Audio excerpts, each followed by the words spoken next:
Hello everybody, welcome back to the channel. Galletto Rossonero, finally back with our friend Aldo. It's been a while, too long. We couldn't pass the opportunity to talk about our good friend that we don't know, but we still call him a good friend, Lorenzo Insigne, going to Toronto. As you know, big brouhaha in TO right now and in Napoli. So I wanted to know your opinion. I talked about it a bit, a couple of videos. A lot of people are writing saying, I don't know, not sure. It's good for Toronto, maybe not for him. So that's it. So I want to know what you think. Amazing! I can't wait to go to Sapporo Stadium to go see him. Go see another great talent in MLS. It's been a while. We haven't seen one come by in Montreal. Look, amazing for MLS. Amazing for Toronto. Wherever he's gonna go, he's gonna sell out. Wherever stadium Toronto's gonna go to, guaranteed. What surprises me the most out of all this is not that he's going to Toronto, because the amount of money he's getting, you do not say no to that. Maybe if it was somewhere else, I would think about it. But somewhere in the MLS, somewhere like Toronto, where there's a good Italian community, he's going to be treated like a superstar. He's treated like a superstar in Napoli already, I think, by the population and the fans, and not by the organization. Yeah. Because the club just lowballed him. It's incredible. I don't blame him for leaving. Well, so, if those are the real numbers, apparently it was 3.5 plus $1 million of bonus when he actually makes 5 now. If those are the real numbers, that's horrible. It's ridiculous. At least try to offer him the same money. I think that's what he wanted, to stay to Napoli. I think that's what he wanted. He wanted at least this 5 million euros. After winning the Euro, after having a great season. And a crucial part of the European team, like a crucial player in the European team. And that's what's amazing. Toronto want to get Giovinco. You want to call it in his prime, or a bit younger than Insigne now. But look at what he did with Toronto. So imagine what Insigne can do with Toronto. And he's going to be supported. I mean, Toronto already came public and said they're going to add players that he can make better, but also that can complete the team to win another championship. They won in 2017. They want to win another one. The interesting part in all this is, what are they going to do now, Toronto? They just got a new coach in Bradley. Altidore, I mean, he's been on and off the last years. There's rumors that he's going to leave, but he has a no move clause type of thing. They went and get Sotelo last year. Spent $6.5 million, I believe, for a transfer. 24-year-old South American. He hasn't impressed with TFC. There's rumors he might want to go back to South America. So, I mean, they're going to save some money there, or gain some money, if they end up selling him. But who are they going to put with him? And the rumors of Bellotti, I don't know if it's true. Apparently, they've already contacted him. Apparently, if there's Bellotti, it's going to be something big. Apparently, there's 2 other players. There's Criscito and Bellotti. So Criscito, obviously not in his prime, a bit older, but still a very solid left back, and he could definitely play another couple of seasons. Always gives his 100% in any game he plays with Genoa. If you look at him, he's always one of their best players on the pitch. And Bellotti. Now, my opinion, Bellotti's too young to go. He's only 26. The money, what are they going to offer him? That's the thing. I mean, Bellotti right now, he's not going to get a contract from Torino. He doesn't want to be there. No, he doesn't want to stay there anyways. So is Milan in the picture? They need a young striker. Are they going to get him for free? Are they keeping it hush-hush? But he's not going to get the money in Milan that he might get in Toronto. I gotta be honest. I don't think he's the first choice. He hasn't had great seasons, injuries, and maybe just overall the contract and this and that and whatever. But I don't think he's the number 1 striker they're looking for. Do I think he will do well in MLS?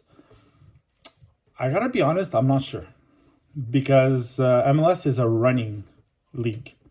There's a lot of running. Bellotti doesn't run. No. And it depends how Toronto would play too, though, right? Yes. Toronto last year played their 4-2-3-1 at the beginning of the year, pretty much the whole year with their coach Vasquez. Bradley is going to come in the end of the year. He wasn't there yet, Bradley. He came in this year in November, but I mean, the end of the year they switched to a 4-3-3.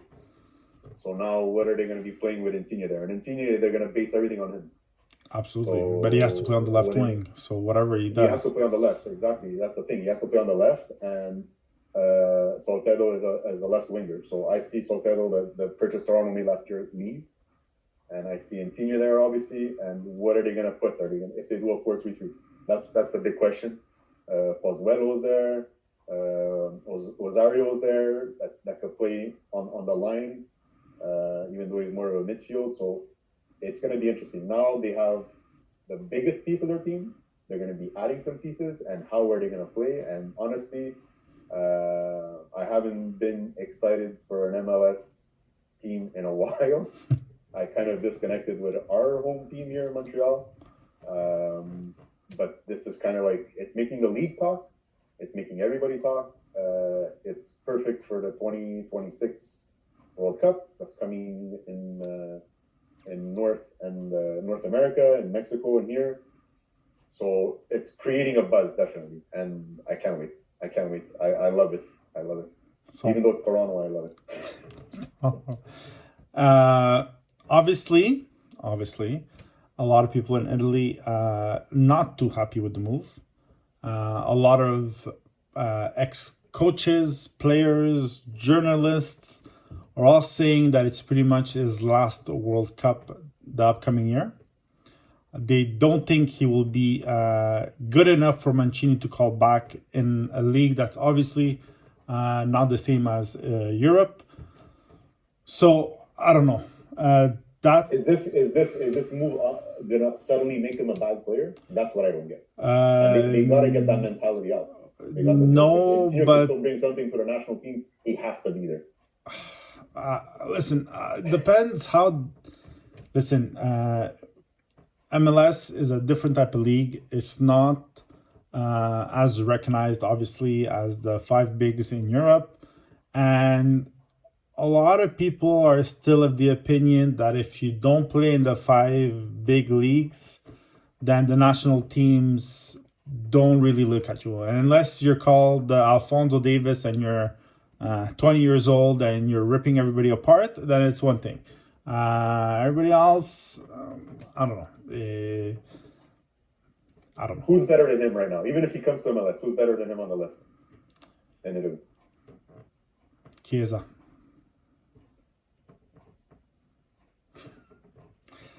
Chiesa and which they put on the right, though. Yes, because there's him. They put on the right. Because there's him.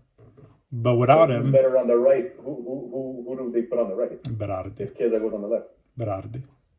Yeah, again.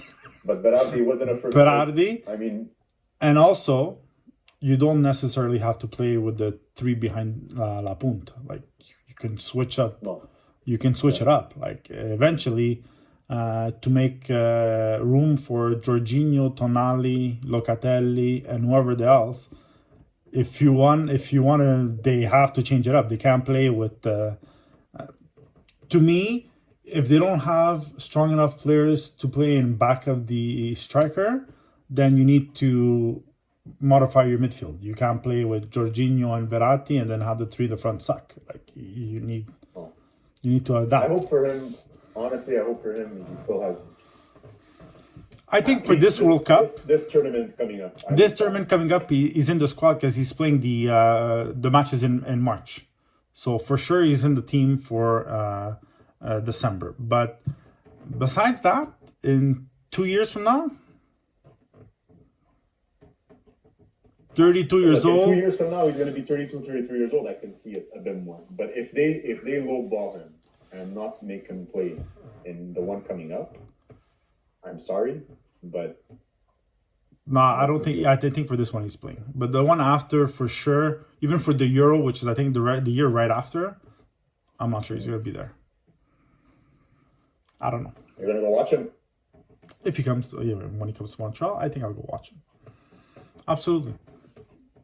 You can't say no. He's definitely a very, very good player, a very interesting player. I think he's going to do very well if he adapts to the league.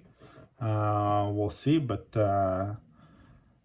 what about the rumors of Giovinco going back too? Why? Exactly, that's what I said. I don't believe them. I don't believe those rumors at all. But even if he would go, what does Giovinco have to compare to Insigne? Nothing. Nothing. No. Insigne hands down. As much as Giovinco was good when he moved to the MLS because he was young and he was in his prime, and like he hasn't won half the things Insigne has won. He hasn't played top level as much as Insigne has. He hasn't. To me, you can't compare both. To me, no. Insigne is better, and it's gonna be nice. It's gonna be awesome to see. I can't wait. Awesome to see. Let's see who else they sign, and then we'll talk to see who else they sign. Yeah. But that being said, Montreal should have tried to sign him and offer them 11 million euros to come and play in Montreal. But that's another story. But Joey's worried about his Bologna. Yes, absolutely. Worried about his Bologna, which he did a nice colpo for his Bologna team with Arnautovic this year. But you know who the only colpo is for Bologna every year? Mihailovic. He's who questioned his departure from Milan this week. Yes. Who questions the departure from Milan. But he is the glue for everything. He is he's a hell of a coach. I love him as a coach. And obviously not a bit of an ass if you want, but not like he's a very good coach. Anyways, we can talk about it in another video about Serie A, but I think he does very well. Anyways, okay. So you think it's a good move? Good move for Insigne? Yeah. Good move for Insigne. I think good move for Insigne. Why not? I mean, you're going to get one opportunity like this in your lifetime. First of all, make that money. Yeah. First of all. And second of all, when you get lowballed like that from your so-called società that loves you, being a Napoletan and this and that, Maldini never had to negotiate his contract like that, symbol of the team. Totti never had to negotiate his contract like that, symbol of the team. Del Piero had to do it. There's no more symbols. No. And not for teams and not for players. There's no more symbols, and the fact that we're living in a situation where a team like Napoli, I could see get affected very much. They've spent a lot of money in the last couple of years and not having the stadiums and everything else. I could see De Laurentiis say easily. He did it in the past. And I'm not talking about Maradona, but the recent superstars, Cavani, Lavezzi, Hamsik, eventually that's it. La Porta. Either you play in my conditions or you don't play with us. That's what it is. But, all right, Aldo. Thank you very much. And we'll talk Serie A very soon. Have a great evening. We're going to have to do our FIFA night very soon. Absolutely. We're going to do a FIFA challenge very soon, myself and Aldo. Galletto versus Aldo. Who wins? We'll find another little thing. No peppers this time. We almost lost you last time.